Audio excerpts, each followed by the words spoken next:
Hi, my name is Kimberly Roberts. I go by Kim or Kimberly. I identify as a highly sensitive person. I want to read a little bit about some highly sensitive person traits and talk a little bit about how those traits apply to me personally. I have also identified as an empath, the ability to sense emotions, energies, that kind of thing.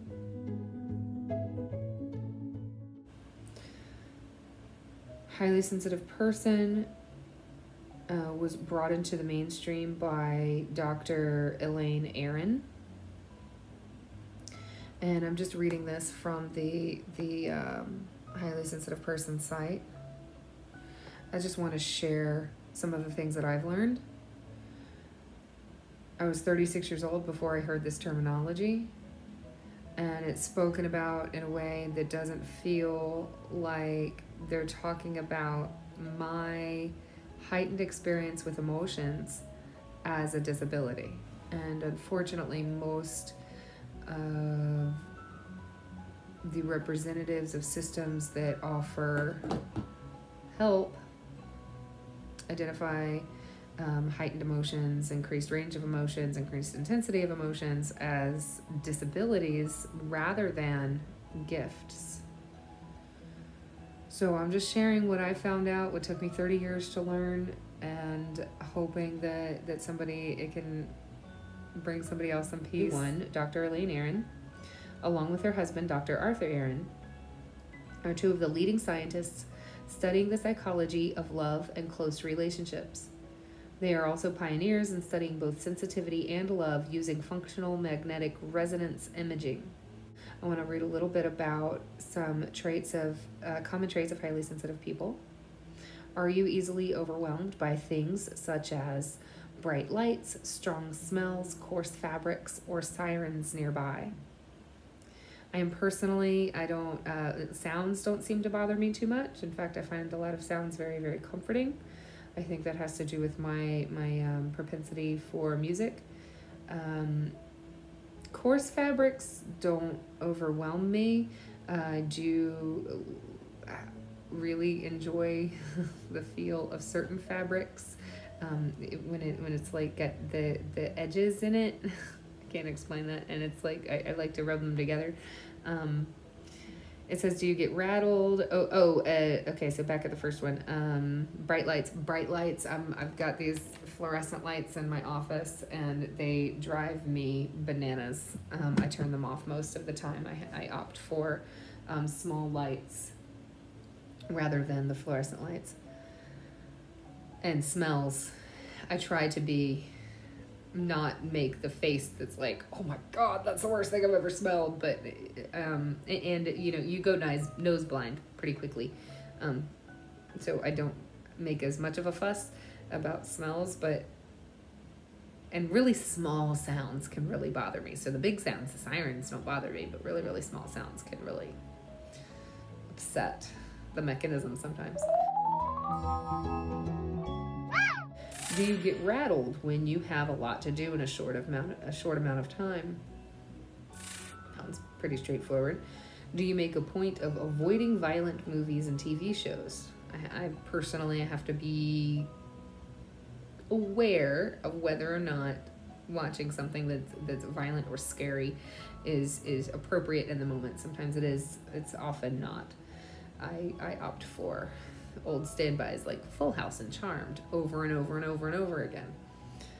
Do you need to withdraw during busy days into bed or a darkened room or some other place where you can have privacy and relief from the situation? I do often retreat to quiet, dark places just to sit and think for a little bit. Do you make it a high priority to arrange your life to avoid upsetting or overwhelming situations? I'm learning not to avoid overwhelming or upsetting situations and kind of actually practicing expanding my comfort zone so that I can broaden my ability to be comfortable in a wide array of situations, which is kind of fun. But also, I'm aware of my sensitive nature, and I allow myself the opportunity to say no to things when it feels right, and to say yes when it feels right, to expand my comfort zone. But I'm always very aware of my internal state of balance. Do you notice or enjoy delicate or fine scents, tastes, sounds, or work of art? Do you have a rich and complex inner life? When you were a child, did your parents or teachers see you as sensitive or shy? I got in trouble a lot as a kid for crying, for being expressive. The classic, I'll give you something to cry about, which only makes it worse. It never makes it better. But I really believed that there was something like tragically, incongruently, irredeemably unfixable in me, because there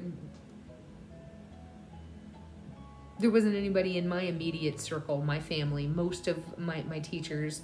There were a few who were supportive along the way, but for the most part, I did not get the support that I needed as a highly sensitive person, nor did I get the validation that I needed to recognize the gift in my ability to perceive finer details of life. And again, I'm 38 years old. I'll be 39 in September. I was 36 years old before I heard this the first time. So here it says, if you find you are highly sensitive or your child is, I'd like you to know the following. Your trait is normal. It is found in 15 to 20% of the population. Too many to be a disorder, but not enough to be well understood by the majority of those around you. It is innate. In fact, biologists have found it in over 100 species, and probably there are many more, from fruit flies, birds, and fish to dogs, cats, horses, and primates.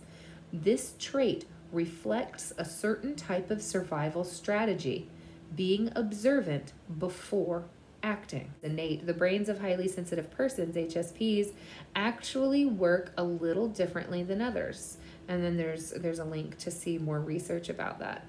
You are more aware of others' subtleties. This is mainly because your brain processes information and reflects on it more deeply. So even if you wear glasses, for example, you see more than others by noticing more. You see more than others by noticing more. I always identified with like The Mentalist and Psych, those two shows where it's talking about how somebody's picking up on all these like details of their environment to solve crimes. I'm not big on solving crimes, but I'm able to pick up on a lot of details of environmental cues that not necessarily everybody is. You are also more easily overwhelmed. If you notice everything, you are naturally going to be overstimulated when things are too intense, complex, chaotic, or novel, new, for a long time. This trait is not a new discovery, but it has been misunderstood. Because HSPs prefer to look before entering new situations, they are often called shy. But shyness is learned, not innate. In fact, 30% of HSPs are extroverts, although the trait is often mislabeled as introversion.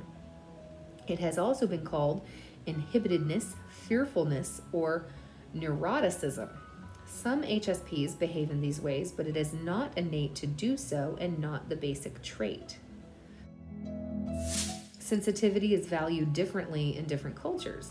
In cultures where it is not valued, HSPs tend to have low self-esteem. They are told, don't be so sensitive, so that they feel abnormal. In America, sensitivity is almost used as an insult in certain groups. I find that generally suburban America really does not like highly sensitive people, and yet if I find myself in creative circles and circles of musicians or artists and performance artists, my sensitivity is suddenly an asset rather than a liability. So it really depends on the actions that I'm taking and the people that I'm with about whether my traits are able to be leveraged as a gift or not. Hey guys, I just wanted to say thank you so much for watching. My objective in sharing this video is just to introduce the term highly sensitive person and what that means in order to highlight the fact that thinking differently or processing sensory information differently does not necessarily mean disordered or disabled. Maybe you're someone like myself who has struggled to identify where you fit in or how you fit in. Maybe you're someone who is like my parents who struggled to understand me, that you love someone who you recognize these traits in, and maybe this is just an opportunity to look at things from a different perspective. More than anything, I just want to encourage us to recognize the gifts in ourselves and in each other. I am so glad you're here. Please like, share, and subscribe if you found this video useful. You are amazing. Again, thank you so much for watching, and until next time.